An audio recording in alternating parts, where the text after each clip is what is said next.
नमस्कार, मैं हूँ रॉय। स्वागत है आप सभी को मेरा यूट्यूब चैनल यूकैन में। आज मैं आपको computation of income from salary का कुछ शॉर्टकट टेक्निक बताने वाला हूँ। ये याद रखिएगा, आपको कभी भी दिक्कत नहीं होगा कि computation from income from salary कैसे निकाला जाता है। तो यहाँ पर देखिएगा पहले ही हेडिंग में दिया हुआ है computation of income from salary, ये अंडरलाइन किया हुआ है। और इसके बाद कोई भी व्यक्ति या पर्सन का जो आप निकालेंगे इनकम फ्रॉम सैलरी, उसका नाम होगा computation of income from salary of mister x, दिया हुआ है यहाँ पर व्यक्ति का नाम। उसके बाद देखिएगा लेफ्ट में असेसमेंट ईयर दिया हुआ है। असेसमेंट ईयर जो करंट ईयर होता है उसी को बोला जाता है। यहाँ पर 2021 2022 दिया हुआ है। और प्रीवियस ईयर यानी अगला साल, गया साल जो है 2020 2021 दिया हुआ है यहाँ पर।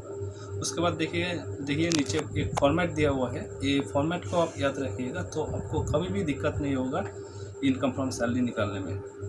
तो यहाँ पर फर्स्ट जो दिया हुआ है, फर्स्ट कॉलम में पार्टिकुलर दिया हुआ है। उसके बाद सेकंड कॉलम में देखिए अमाउंट रुपीज़ बोल के दिया हुआ है। थर्ड कॉलम में अमाउंट रुपीज़ दिया हुआ है। दोनों अमाउंट का कॉलम है, एक तो पार्टिकुलर का कॉलम है।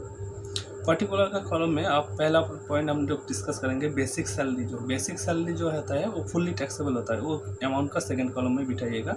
उसके बाद डेयरनेस अलाउंस, ये भी फुल्ली टैक्सेबल होता है, ये अमाउंट का सेकंड कॉलम में बिठाइएगा।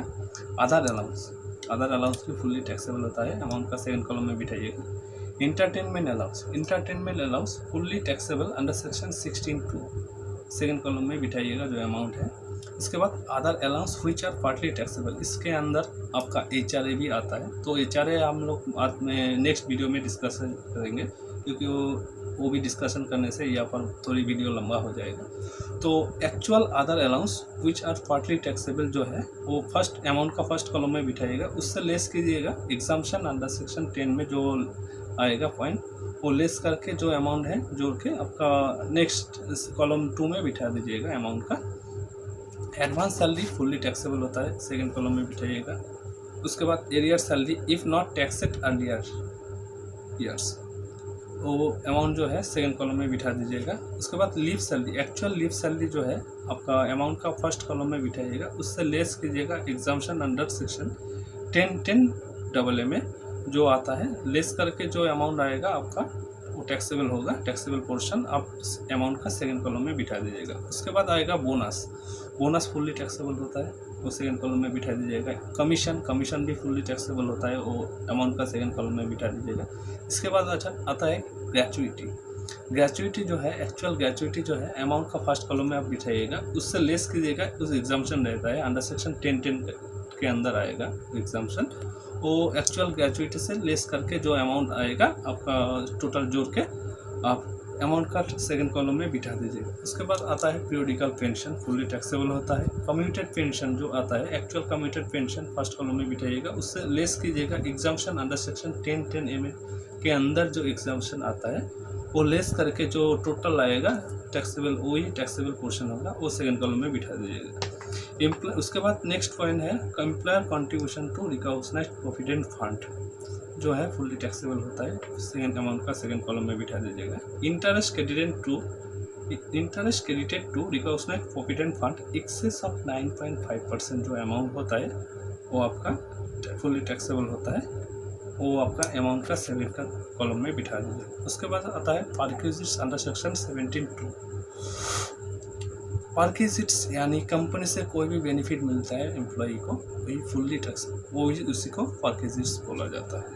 देन इसके अंदर कुछ पॉइंट्स हैं, वो डिस्कशन करेंगे हम नेक्स्ट वीडियो में।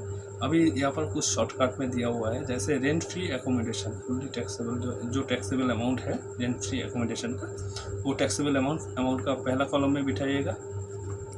और उसके बाद accommodation provide by concessional date जो है वो भी अमाउंट का पहले कॉलम में बिठाइएगा। Amount payable to effect life insurance और annuity contract for employee section 17(5) में दिया हुआ है, जो अमाउंट है वो अमाउंट का फर्स्ट कॉलम में बिठाइएगा। उसके बाद अलॉटमेंट और ट्रांसफ़र ऑफ स्पेसिफाइड सिक्योरिटीज़ और इक्विटी शेयर्स का जो अमाउंट है कंपनी से आपको मिल रहा है, वो अमाउंट का फर्स्ट कॉलम में बिठाएगा। उसके बाद contribution approve by the employer exceeding ₹1 lakh जो अमाउंट है वो अमाउंट का फर्स्ट कॉलम में बिठाएगा। उसके एनी अदर बेनिफिट जो कंपनी से आपको मिलता है वो अमाउंट बिठाइएगा यहाँ पर। इन ये जितना भी पॉइंट बोला, जो भी अमाउंट आएगा वो टोटल जोड़ के जो अमाउंट आएगा वो टैक्सेबल पोर्शन होता है, वो अमाउंट का सेकंड कॉलम में बिठा दीजिएगा। इसके बाद आएंगे हम लोग profit in leave of salary. Profit in leave of salary ये भी पूरा डिस्कशन करना पड़ेगा, तो ये मैं आप लोगों को नेक्स्ट वीडियो में अपना बताऊंगा। अभी यहाँ पर शॉर्टकट में 2 पॉइंट दिया हुआ है। Compensation receive for termination. Termination के दौरान आप लोगों को कंपनी से जो बेनिफिट मिलता है या कॉम्पेंसेशन मिलता है वो अमाउंट का फर्स्ट कॉलम में बिठाइएगा। और amount receive from unrecognised profit end fund से जो अमाउंट मिलता है वो आपका कॉम्पेंसेशन अमाउंट से जोड़ के जो टोटल अमाउंट आएगा वो टैक्सेबल पोर्शन होगा, अमाउंट का सेकंड कॉलम में बिठा दीजिएगा। अभी अमाउंट का जो सेकंड कॉलम में जितना भी पॉइंट्स मैंने डिस्कस किया है यहाँ पर, वो टोटल अमाउंट जोड़ के जो आता है वो उसको ग्रॉस इनकम फ्रॉम सैलरी बोला जाता है। ये ग्रॉस इनकम फ्रॉम सैलरी से लेस डिडक्शन कीजिएगा अंडर सेक्शन 16 के अंदर जो आता है, जैसे प्रोफेशनल टैक्स, ये लेस करके जो आता है, जो अमाउंट आता है, ये इनकम फ्रॉम सैलरी इसी को बोला जाता है।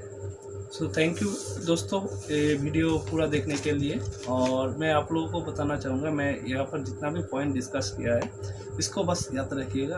आप लोगों को computation of income from salary निकालने में कोई भी दिक्कत नहीं होगा।